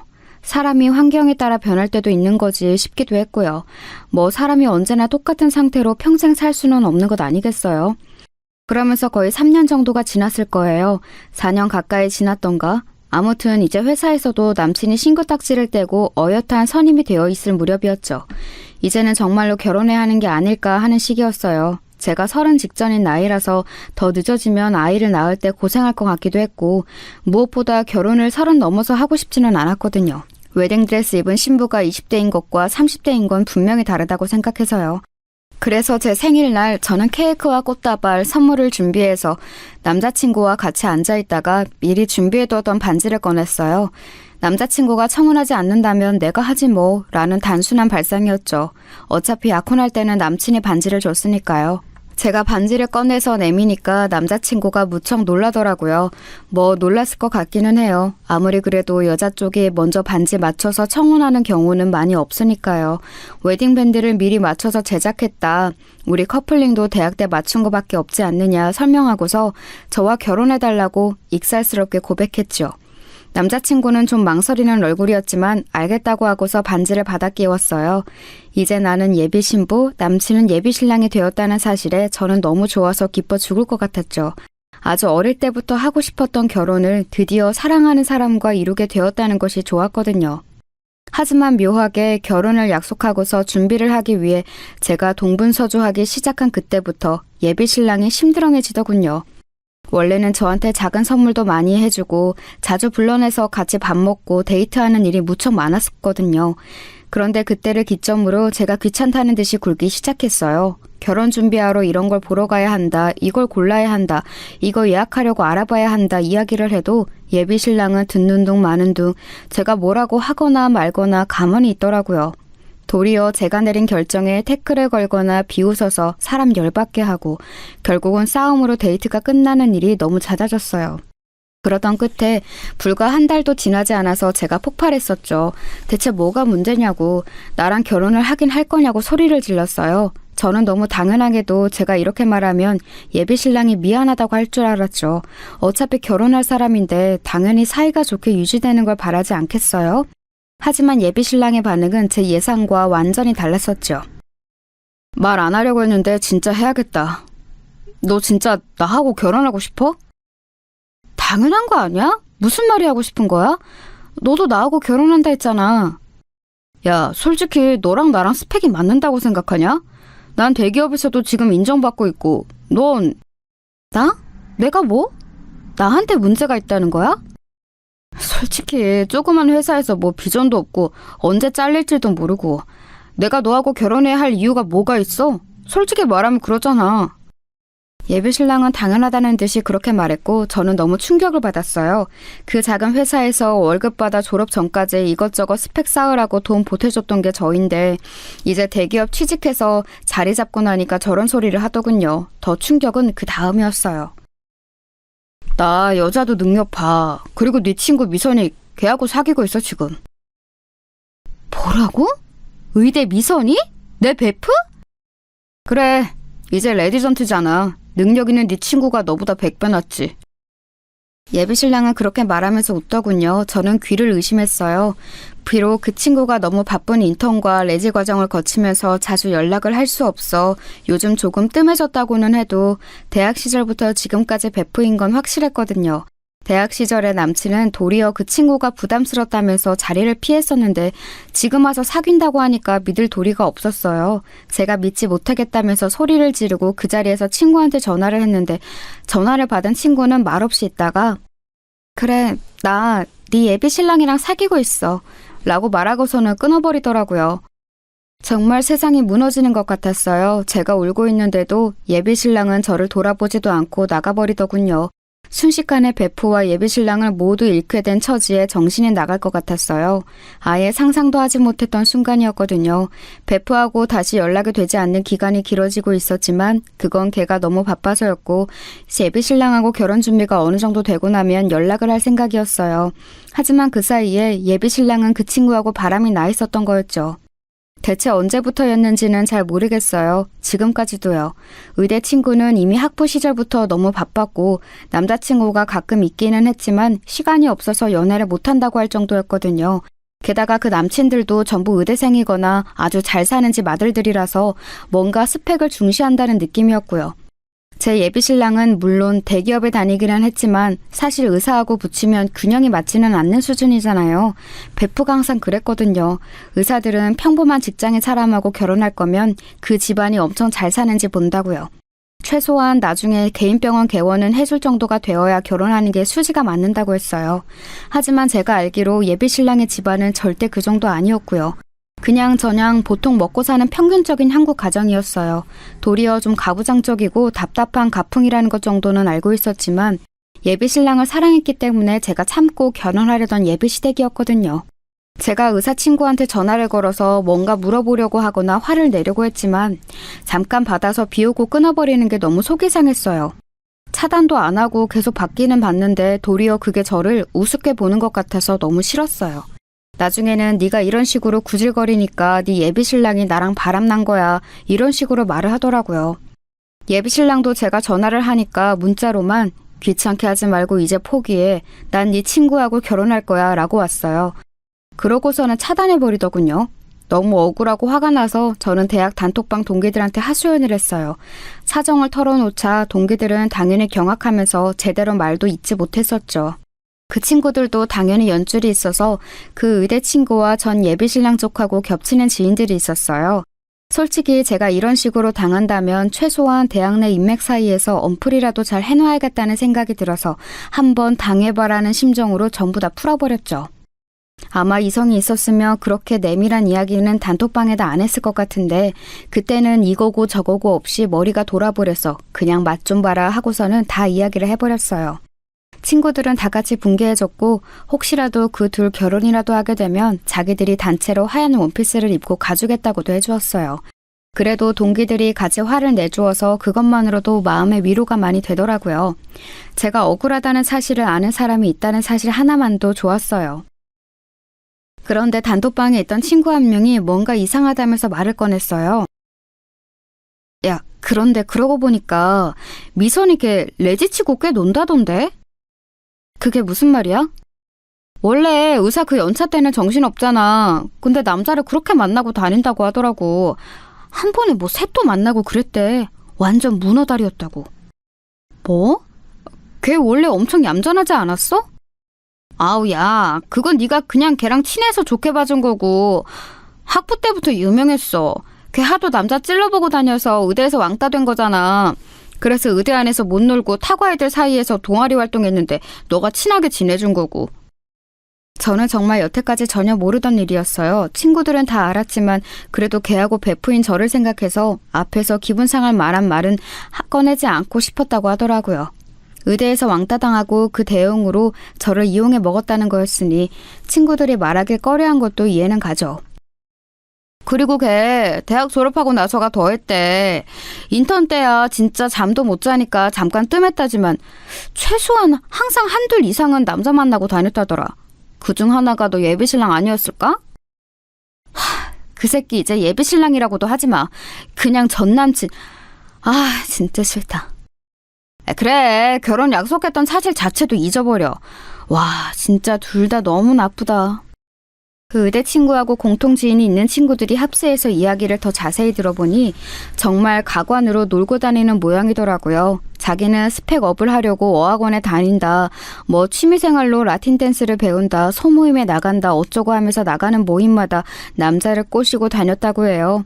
너무 많이 만나고 다녀서 그만큼 이래저래 트러블도 많았는데 병원으로 찾아와서 머리채를 잡은 여자도 있었더라고요.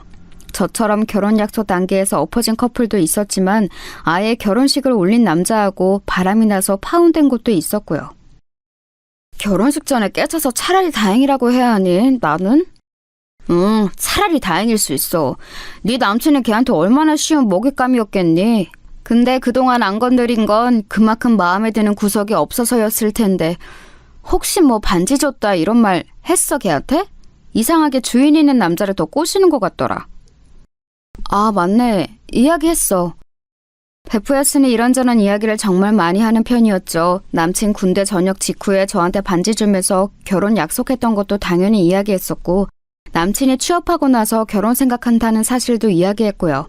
아마도 그 사이 언제쯤에 의사 친구가 남친을 꼬시려고 마음을 먹었을 거고 실행이 옮겨서 둘이 만나기 시작했을 거고요. 야, 걱정 마. 걔 남자 하나둘 아니라서 네 전남친 아마 골탕 먹을 거다. 내가 장담해. 친구가 단호하게 이야기를 해주어서 저는 마음이 조금 풀렸어요. 솔직히 저는 병원까지 찾아가서 머리채 잡을 용기도 없었고 그냥 속 타고 화만 나는 상황이었거든요. 하지만 어찌되었든 그 둘이 잘 안 될 거라는 확신에 찬 말을 들으니까 조금 속이 나아졌죠. 동기들한테 털어놓고 실컷 엄프를 해놓고 나서도 분이 풀리지를 않았어요. 하지만 제가 사실상 할 수 있는 일은 그 이상이 없었지요. 제가 그전 남친하고 법적으로 혼인관계였던 것도 아니고 아무리 결혼 약속을 했다고는 해도 남들이 보기에는 그저 사귀는 사이였을 뿐이니 다른 여자로 갈아탔다고 해도 그걸 가지고 법적 처벌이니 뭐니 할 수는 없잖아요. 그래서 여전히 화가 난 채로 저는 다시는 결혼 같은 거 할 생각 하지도 않겠다고 생각하면서 그냥 일에만 몰두했어요. 하지만 아무리 신경을 끄려고 해도 공통 지인들이 있기에 소식은 들려왔어요. 어느 날 갑자기 동기 단톡방에 불이 나다시피 엄청나게 메시지가 쌓여있길래 들어가 봤어요. 그랬더니 난리가 났더라고요. 뭔 일인데 이렇게 난리야? 아, 그게 미선이 관련된 일인데 제가 들어가니까 갑자기 애들이 말을 조심하는 눈치이기에 저는 어리둥절해서 물었고 친구 하나가 망설이다가 대답해줬어요. 아무래도 그전 베프와 관련한 일이었기에 피해 당사자였던 저 앞에서 말하기가 망설여졌던 거였겠죠. 걔 임신했다더라고. 지금 그래서 병원도 휴직하고 좀 쉬어야 하는 모양이던데. 설마 그 새끼 애야? 지금 상황 봐서는 그런 것 같아. 와, 미친놈. 임신 4개월이라고 하더라. 친구가 머뭇거리며 전해준 말에 기가 다시 한번 막혀왔어요. 아직 헤어진 지 2달도 되지 않는 상황. 임신 4개월이라면 그 전에 이미 잠자리를 했다는 이야기죠. 아니, 약혼녀 친구하고 바람난 놈이니 당연히 잠자리야 했겠는데 그걸 현실적인 증거로 눈앞에 접한다는 건 또 다른 문제였어요. 속이 뒤집히려고 했죠. 그래서 지금 결혼하려고 준비한다나 봐. 그 새끼 스펙 따지고 조건 엄청 따지는 놈인데 걔랑 결혼하려고 임신 공격한 거 아니야? 일부러? 가능성 있지. 의사 안에 만나기 쉽지 않으니까. 아무래도 먼저 임신시키고서 결혼하려고 일부러 피임도 안 했을 수도 있고. 아, 진짜 더러워. 정말 제가 한때 사랑했고 그때까지도 좀 미련이 남았던 남자였기 때문에 더 징그럽고 더럽다고 느껴졌어요. 어떤 분들은 미련이 남다니 제정신이냐고 하실지도 모르겠지만 오래 연애했고 또 정말 좋은 사람이라고 생각했었거든요. 지금 잠깐 정신이 나간 거 아닐까, 그냥 좀 가만히 기다리다 보면 정신 차리고 받아달라고 무릎 꿇고 빌지 않을까 하는 마음이 안 생길 수가 없었죠. 하지만 다시 생각해보면 대기업 들어가서 그렇게 사람이 확 달라지는 꼴을 보니 저 사람을 믿을 수가 없긴 했어요. 지금까지 저한테 보여줬던 모습 중에 진짜인 게 없을지도 모른다는 느낌까지도 들었으니까요. 남자들 다 똑같아. 여자 진짜 욕심나서 결혼하고 싶으면 얼마든지 임신 공격하고도 남지. 아, 진짜 더럽다. 너 그냥 걔 물렸다 치고 잊어버려. 내가 더 좋은 사람 소개시켜줄게. 단톡방 친구들은 하나같이 제가 더 아까웠다면서 위로를 해주었어요. 마음은 정말 고마웠지만 크게 위로는 되지 않았었죠. 누가 보아도 제가 스펙도 모자라고 못나서 차인 게 뻔했으니까요. 그 의사 친구는 의대 나와 의사 생활을 하면서 외모도 점점 더 예뻐졌거든요. 아무래도 돈 잘 벌고 자기 자신한테 투자도 많이 하고 다 하다 보니까요. 저는 남자친구 뒷바라지 하느라 저한테 돈을 잘 쓰지도 못했고 애초에 벌이도 좋지 못했으니 점점 더 차이가 나는 게 너무 당연했어요. 솔직히 진짜 비참하더라고요. 예쁜 의사 친구, 심지어 대학 시절 베프였던 애하고 결혼 약속했던 예비신랑하고 바람이 나다니. 심지어 그 의사 친구가 꼬신 것도 아니고 노골적으로 예비신랑이 아예 임신 공격을 한 게 분명해 보여서 더 화가 났어요. 게다가 학교 동기 단톡방에서 전부 다 이 사실을 알아버려서 제가 낯을 들 수가 없더라고요. 애초에 거기다가 말한 건 제가 하기는 했지만 정신이 좀 들고 나니 한편으로는 너무 부끄럽고요. 서로 겹치는 지인들도 많고 타과생들도 끼어있는 단톡방이어서 이야기가 어디까지 퍼져나갔을지 알 수가 없었어요. 저는 이제 아예 관심을 끊고 있으려고 했지만 그게 마음처럼 되나요? 게다가 단톡방 친구들은 제 눈치를 보면서도 걔네들 소식이 들려오면 계속 이야기를 해주었어요. 친구들 입장에서야 제가 관심이 있을 거라고 짐작해서 이야기를 해주는 거였고 사실 저도 그 나쁜 것들 사정이 어떻게 굴러가나 궁금은 했거든요. 그런데 그 의사 친구하고 전 남친하고 결혼 준비도 만만치 않은 모양이더라고요. 야, 그게 쉽겠냐? 딸 의사 만든 집안에서 기껏해야 대기업 따위 다니는 사위가 말이 되겠냐고. 하긴 의사 입장에선 그렇겠지? 병원 개원이라도 시켜줄 수 있으면 모르는데 그것도 아니잖아. 그 새끼 아주 예비 처가에 무릎 꿇고 빌려다니는 모양이더라. 그렇게까지 비참하게 굴면서 결혼해서 대체 뭐 하려고 저러나 몰라. 그 새끼는 그냥 결혼 자체가 목적일걸? 뭐든지 지 목표가 있으면 당연히 해야 한다고 생각하는 새끼라서. 그 새끼는 의사 마누라라는 일종의 트로피를 들어올리고 싶은 거였죠. 제가 그 인간 심리를 좀 알 것 같았거든요. 그리고 돈도 잘 버니 자기가 나중에 잘리더라도 괜찮을 거라는 계산도 있었을 거고요. 대기업 직원이라고는 하지만 의사하고 결혼하는 사람이 몇이나 있겠어요? 동료 직원들 사이에서도 어깨에 힘들어가서 뻐길 수 있겠죠. 중소기업 다니는 저 같은 신부감하고 비교나 되겠어요? 결국 들려오는 소문에 미혼적이던 의사 친구가 결국 부모님한테 같이 고개를 숙여서 결혼 허락을 받아냈다고 하더라고요. 그 친구 부모님이 거의 뒷목 잡고 넘어가셨다고는 하는데 뭐 어쩌겠어요. 딸을 그 모양으로 길러놓은 것을. 나름대로 베프였던 친구 예비신랑을 그런 식으로 훔쳐가 놓고서 자기는 다른 멋진 남자하고 결혼할 생각은 아니었겠죠. 솔직히 제가 그 친구한테 찾아가서 생난리를 칠까 고민한 적도 있었어요. 처음에 예비신랑이 저를 차고 나서 거의 일주일은 잠을 아예 못 자고 날밤을 새웠거든요. 어떤 때는 예비신랑보다 의사친구가 더 밉고 머리채라도 잡고 시원하게 한번 흔들어버리면 마음이 좀 풀릴 것 같았는데 제 성격에 그게 될 수도 없었고 그랬다가 뭐 고소라도 당하면 제가 더 봉변을 당할 수도 있을 것 같아서 안 했어요. 임신했다는 걸 알고 나니까 만약 제가 찾아가서 난리를 쳤다가 잘못해서 유산이라도 했으면 정말 큰일이었겠구나 싶어서 차라리 안심은 되더라고요. 그리고 얼마 지나지 않아서 걔네들이 결혼식을 했다는 이야기가 들려왔어요. 속도 위반으로 결혼하는 거라 떳떳하지는 못했는지 그리 크지 않게 치렀다고 하더군요. 제 친구들은 사정을 알고 있으니 거의 가지 않았고 한 친구는 축의금 1,800원을 봉투에 담아내면서 잘해봐라 친구 예비신랑 빼진 혼전 임신녀라고 쓴 메모를 넣고 왔다고 해요. 괜한 짓을 했다고 타박하긴 했지만 솔직히 속은 조금 시원하더군요. 적어도 그 축의금 열어보면서 잠깐이라도 약은 오를 거 아니에요? 어쩔 수 없이 다녀온 공통 지인들 말을 들어보니까 신랑 쪽 부모님은 아주 좋아서 싱글벙글인데 신부 쪽 부모님은 얼굴이 거무죽죽하게 죽어서 거의 돌아가실 것 같은 표정이셨다고 하더라고요. 의사 딸이 혼전 임신으로 택도 없는 신랑감을 데려왔으니 어쩔 도리가 없는 거였겠죠. 그러고 나서는 친구들이 하나같이 입을 다물었어요. 슬슬 걔네들 이야기를 꺼내지 않는 게 저한테 더 배려하는 거라고 생각을 했었나 봐요. 제가 그래도 평소에 행동을 잘했구나, 인덕을 쌓았구나 라고 느꼈던 게 친구들이 하나같이 저를 배려하는 게 느껴져서였죠. 얼마나 고맙던지. 그리고 친구들이 다 같이 남자를 소개시켜준다면서 여기저기 연락을 해줘서 그중 고르고 골라 몇몇을 만나러 다녀오기도 했어요. 하지만 상처가 아직 너무 큰 상태라서 잘 되기는 쉽지 않았었죠. 그러다 몇 달이 지났는데 친구들 단톡방이 뭔가 술렁술렁 하더라고요. 저한테 말은 안 하는데 뭔가 분위기가 묘해요. 그때쯤 저는 예비신랑 일을 잊으려고 일에 몰두할 때라 정확하게 무슨 일인지는 알 수 없었죠. 그런데 한 친구가 저한테 해줄 말이 있다고 따로 만날 수 있냐고 하더라고요. 그래서 저는 그러자고 하고서 친구를 퇴근 후 저녁 때 만나서 카페로 갔어요. 너 모르지? 걔네 이야기. 걔네? 아, 설마 미선이? 모르지, 나야. 진짜 대박이야. 걔 애기 낳았거든? 생각해보니까 그때쯤 걔가 애기 낳을 때가 되긴 했더라고요.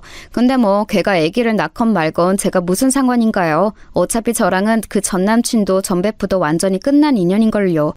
별로 그 이야기는 듣고 싶지 않았던 제가 그냥 말없이 고개를 끄덕이니까 그 친구가 주변을 둘러보고 조심스럽게 목소리를 낮춰서 말해주었어요. 근데 흑인 애가 나왔대. 진짜 미친 거 아니냐? 뭐? 저는 정말 그 순간 귀를 의심했었죠. 아니 분명히 전남친하고 자서 임신해서 결혼한 거 아니었나? 근데 어떻게 흑인 애가 나오지? 싶었던 거예요. 너무 어이가 없어서 친구를 입을 벌리고 쳐다보고 있으려니 제가 못 믿는다고 생각했는지 친구가 다시 한번 말하더라고요. 진짜야. 그래서 병원 완전히 뒤집어졌었대. 네 전남친 애 낳는 동안 안절부절하면서 아주 난리 버거지였다는데 애 낳고 나서 흑인인 거 보고 거의 기절했다고 하더라. 흑인? 아니 그게 가능해? 그니까 내가 그랬지. 미선이 걔 남자 진짜 엄청 만나고 다닌다고. 영어 공부한답시고 어학원도 다녔는데 거기 선생이 흑인이었다더라. 다들 그 선생하고 한참 놀고 나서 네 전남친 꼬신 거 아니냐고 그랬어. 흑인 혼혈 나올 걸 알면서 그랬다고? 그랬겠니? 한 번에 한국인 흑인 가리지 않고 여러 만나다가 임신하니까 누군지 알 수는 없고 그래서 그냥 만만한 놈 하나 잡아서 결혼한 거겠지. 책임지게 만들려고. 네 전남친 다른 남자 애 나와도 별말 못하게 생기긴 했더라. 아하, 그제야 이해가 가더군요. 이 사람 저 사람 다 만나고 자고 다니다가 임신했는데 지우기도 애매한 시기라 그냥 적당한 인간 하나 잡아서 말 못하게 하려고 결혼했던 거였어요. 거기에 제 전 예비신랑이 걸린 거였고요. 솔직히 고소하더라고요. 제 전 예비신랑은 베프 남친하고 바람나는 여자가 정상적인 도덕관념일 걸 기대하고 사귀었을까요? 좀 웃기는 일이죠. 남의 일이라고 생각하고 있었지만 일이 이렇게 돌아가니까 관심을 안 가질 수가 없더군요. 저는 계속해서 공통 지인들과 친구들한테 이야기를 해달라고 해서 들었어요. 대체 얼마나 난리가 났나 궁금해서 살 수가 없었거든요. 흑인에 나오고 나서 전남친은 뻣뻣하게 굳어서 꼼짝도 못하고 있었다고 하더군요. 뭐 애 인종에 대해서 어떤 이야기를 둘이 나눴는지는 몰라도 출산한 아내가 아직 병원에 있는데 그냥 집에서 다 짐 싸들고 나왔다는 이야기를 들었어요. 당연한 것 같으면서도 쪼잔해 보이기도 하고 뭐 본인이 선택한 일이잖아요. 서로 도덕적인 기준이라고는 바닥인 것 같은데 그거 알면서 결혼한 거 아니었을까요? 그래놓고 뭐 다른 남자 아이라고 그렇게나 충격받은 것처럼 집까지 나올 일이람 하는 생각이 들더라고요. 뭐 어차피 저를 가장 비참한 방식으로 배신한 인간 일이었으니까요. 그러고서 이혼을 한 해 만에 그 의사 친구 직장에도 소문이 짜게 퍼져서 난리가 났다고 하더군요. 거기에 제 이야기까지 끼워져서 퍼졌다고 해요. 뭐 누가 봐도 엄청난 일이긴 하잖아요. 대학 시절부터의 오랜 베프 예비신랑하고 바람나서 결혼까지 했는데 혼전 임신이라고 해서 낳은 애가 흑인 아이. 어디 결혼과 전쟁 이런 프로그램에나 나올 법한 일 아닌가요? 전 남친은 이혼할 거라고 소리소리 지르고 난리를 떨고 다니고 있고 반대로 의사 친구는 뻔뻔하게 이왕 낳은 거 어쩔 거냐고 인종 다른 게 뭐가 그렇게 문제냐고 한다고 했어요. 너하고 만나기 전에 다른 남자 만났던 게 뭐가 그렇게 큰 문제냐고 도리어 적반하장격으로 나왔대요. 저는 그 이야기들을 들으면서 친구들하고 그들 뒷담으로 거의 날밤을 새우다시피 했어요. 저는 정말 전혀 몰랐던 일이었는데 그 의사 친구한테 저 말고도 남친 빼앗겼던 애들이 두세 정도 더 있더라고요. 물론 대학 시절 어릴 때 일이기는 했는데 그때부터도 그렇게나 양다리도 아니고 문어다리로 남자들을 그렇게 많이 꼬시고 다녔다면서 친구들이 결국 저렇게 될 줄 알았다고 고소해하더군요. 저도 이제 남일이라 그저 웃기만 했어요. 결과가 그 꼴이 난 걸 보니 뭐 복수하고 싶은 마음도 사라진 지 오래였고 그냥 쟤네들이 멀리서 지들끼리 싸우기만 하면 되겠다 싶었어요. 그런데 걔네들 이야기가 아주 꿀잼이라면서 친구들끼리 뒷담을 까고 난 후 한 달도 채 지나지 않았을 무렵이었어요. 제가 퇴근하는 길이었는데 회사에서 나와 지하철역으로 가려는 순간 앞에 어떤 남자가 불쑥 가로막더라고요. 전 너무 놀라서 소리를 지를 뻔했는데 그 남자가 얼른 손을 들면서 저한테 말했어요. 나야 자기야 놀라지 마. 너무 갑자기 왔지? 아니 어쩐 일이야? 그 남자를 다시 보니까 더욱이나 놀라웠어요. 바로 제 전남친이었거든요. 저까지 차고서 결혼한 놈이 갑자기 왜 찾아왔나 저는 의심스러운 눈으로 쳐다봤지요. 그랬더니 전남친은 불안한 얼굴로 눈을 굴리더니 머리를 갑자기 숙이더군요. 자기야 내가 말하자면 복잡한데 그게 나 걔랑 이혼했어. 이혼했다고? 정말이야? 말도 안 되는 소리였어요. 제가 그 이야기를 들은 지 얼마 되지도 않았는데 제가 이야기를 들은 날 곧장 이혼 서류를 썼어도 아직 숙려기간도 지나지 않았을 시기였죠. 더군다나 그 의사 친구가 절대 쉽게 놔주지도 않았을 게 뻔했어요. 정상적인 애아빠로 들어앉히려고 발목 잡은 건데 거기에 넘어갈 정도로 멍청한 놈을 놔줄 리가요. 적당히 달래다가 시간 지나면 포기하겠지 싶어서 기다리고 있겠죠. 전 남친은 제가 되묻자 뭔가 찔끔한 얼굴로 고개를 숙였어요. 아니 그게 이혼하려고 노력 중이야. 정말이야. 이혼하려고 생각만 하고 있는 거 아니고 걔가 이혼은 해주겠대?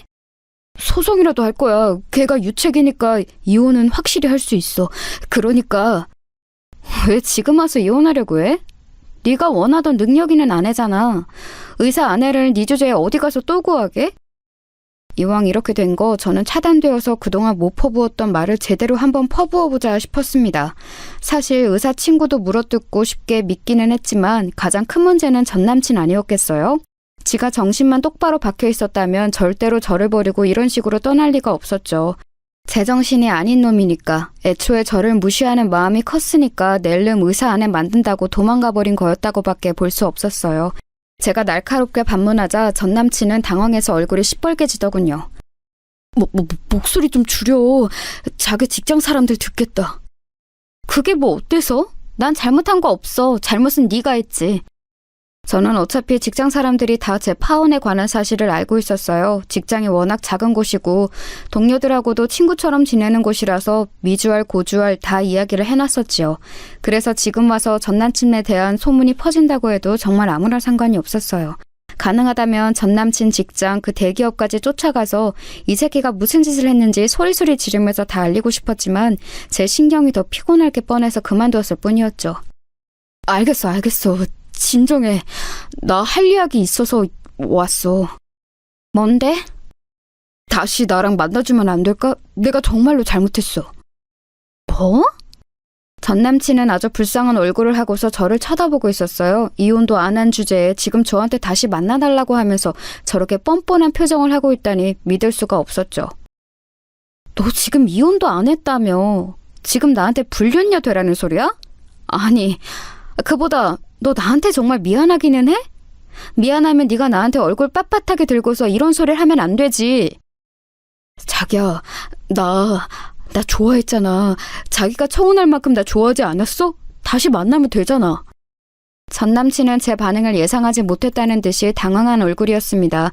그 얼굴에 제가 더 황당했죠. 대체 이 새끼는 날 뭘로 보고 있었던 거지? 싶었어요. 그러니까 제가 먼저 결혼하자는 말을 꺼냈기 때문에 사귀는 동안 제가 더 성의를 다하고 배려했기 때문에 제가 지를 죽을 만큼 사랑하는 줄 착각하고 있었던 모양이에요. 물론 사귀는 동안 정말 사랑했던 것은 맞지만 그랬기 때문에 그런 식으로 더럽게 차였을 때 완벽하게 마음을 떼어냈다는 사실도 예상하지 못했던 걸까요? 인간이 어떻게 저럴 수가 있는 건가 싶어서 저는 어이가 없어서 말없이 전 남친을 노려봤어요. 자기야, 내가 이렇게 빌게. 나하고 결혼해줘. 내가 이혼하고 나서 자기한테 정말 잘할게. 이혼 어차피 금방이야. 제가 아무런 반응이 없자 뭔가 잘못되었다고 느꼈는지 전 남친은 좀 다급한 얼굴이 되더군요. 자기가 대기업 취직하고 나서 잘 나간다고 생각한 이후에는 저한테 단 한 번도 저 자세를 보인 적이 없는 인간이거든요. 그런데 그때는 아주 비굴하다고 생각될 정도로 저한테 허리까지 굽혀가면서 미안하다고 몇 번이나 이야기를 하더라고요. 거의 무릎을 꿇을 기세로요. 퇴근하는 길이라서 지나가는 사람들이 다 쳐다보니까 부끄럽긴 한지 여기저기 흘끗거리면서 굽실거리는데 황당하기도 하고 어처구니도 없고 이럴 거면 애초에 제 친구하고 바람이 나면 안 되었던 거였죠. 저는 너무 어이가 없어서 전화를 꺼내들어 의사친구 번호를 눌렀어요. 그 친구는 건방지게도 제 번호를 차단도 안 하고 전화를 할 때마다 꼬박꼬박 받아서 저를 비웃었거든요. 이번에도 역시 제가 전화하니까 받더라고요. 그런데 제가 건 건 영상통화였죠. 어쩐 일이니? 야, 잠만 말고 네 남편 여기 온 거나 봐. 그러고서 바로 전화를 돌려서 전 남친 낯짝을 보여줬어요. 화면에 자기 모습이 비치니까 전 남친은 화들짝 놀라서 얼굴을 가렸지만 이미 늦었죠 뭐. 그러게 누가 이런 식으로 찾아와서 구질구질하게 굴렸나요? 야, 너 되게 구질거렸나 보다. 네 남편 여기까지 와서 나한테 만나달라고 하는 거 보면. 야, 너 거기서 뭐해? 다른 남자, 그것도 흑인 애새끼 낳아놓고 뭔 큰 소리야! 전 남친은 열이 받았는지 꽤 큰 소리를 내더라고요. 주변 지나가는 사람들이 다 쳐다볼 정도로요. 저는 사람들이 오해할까봐 손사래를 치면서 통화하는 사람하고 이야기하는 거라고 얼른 이야기했는데 꼴이 좀 우습더군요. 너 두고 봐 너? 그렇게 부들부들 떨리는 목소리로 외치고서 의사친구가 전화를 끊었어요. 스피커를 최대치로 올려놨던 덕분에 아주 길거리가 쩌렁쩌렁 울렸죠. 전 남친은 제가 그렇게 정없이 나올 줄은 몰랐다느니 어떻게 이런 식으로 자기한테 굴 수가 있냐느니 난리가 났는데 저는 들은 척도 안 했어요. 결국은 혼자 피를 토할 정도로 떠들다가 결국 반응 없는 저한테 지쳐서 도망치듯이 자리를 떠나더라고요. 그러게 누가 바람나서 다른 여자랑 결혼한 놈이 전 여친한테 찾아오라고 했나요? 그러고 나서 친구들 단톡방에 그 이야기를 했더니 아주 불이 났어요. 다들 그 의사친구하고 제 전 남친 욕하느라고 정신이 없었죠. 몇 날 며칠을 그 둘 욕으로 단톡방에 날려왔는데 결국 그 한 달 뒤쯤 걔네들이 정말로 이혼 절차를 밟고 있다고 하더라고요. 둘 다 모은 돈도 별로 없이 개털이라 생각보다 이혼은 쉬울 것 같다고 대신 여자 쪽에 양육비를 달라는 적반하장 주장을 하고 있어서 전 남친이 기가 막혀 죽으려고 한다고요. 저는 그냥 그 이야기를 듣는 게 꿀잼이기는 했어요. 결국 이혼을 하기는 했는데 시달려서 아주 너덜너덜해졌고 그 과정에서 자기 회사에도 사정이 다 알려졌다고 했어요. 의사 아내 맞는다고 회사에서도 얼마나 자랑을 했겠어요. 근데 뭐 흑인 애 낳은 아내라는 게 알려졌으니 다 망했죠. 저는 그냥 피해자일 뿐이지만 그래도 그런 일이 생겨 그 인간 됨됨이도 알게 되고 결혼도 안 해서 참 다행이라고 생각이 들더라고요. 모든 일이 나쁜 면만 있지는 않은 것 같아요.